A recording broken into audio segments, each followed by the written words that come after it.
Welcome to a Foxy Tech Tips tutorial on adding music to your projects in iMovie for iPhone and iPad. If you find this tutorial helpful, please consider subscribing to my channel and liking the video. Start by opening the project you want to edit or create a new one. When you are on the project editor, tap the plus button from the left icon menu. Scroll down and select Audio. Here you can select from soundtracks or audio.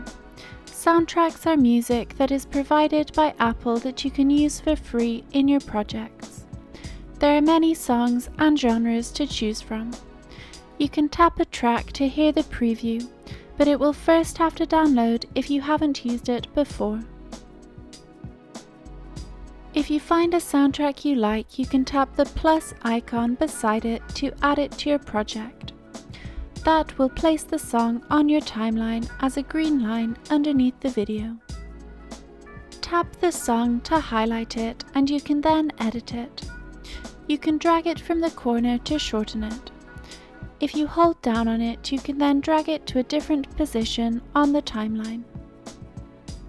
There are options to duplicate or delete the file. Tap the volume icon to access the volume options. You can drag this bar to adjust the volume.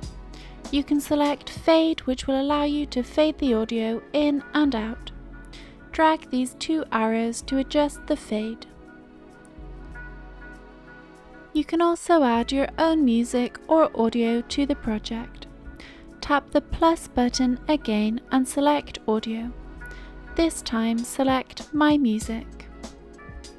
This will show you the songs saved in the Apple Music app. If any of them aren't protected by DRM copyright, you'll be able to add them to the project in the same way. The Imported folder shows the songs that you have manually imported to iMovie.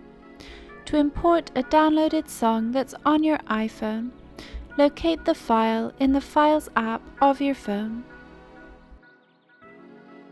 Hold down on the file and then select Share. Select iMovie from the list of apps to import it. Select the project you want to import the audio to. That song will then be added to your timeline and also saved in the imported folder in iMovie. And that draws an end to this tutorial. Please like the video if you found it helpful and subscribe to Foxy Tech Tips for more iMovie tips and tricks.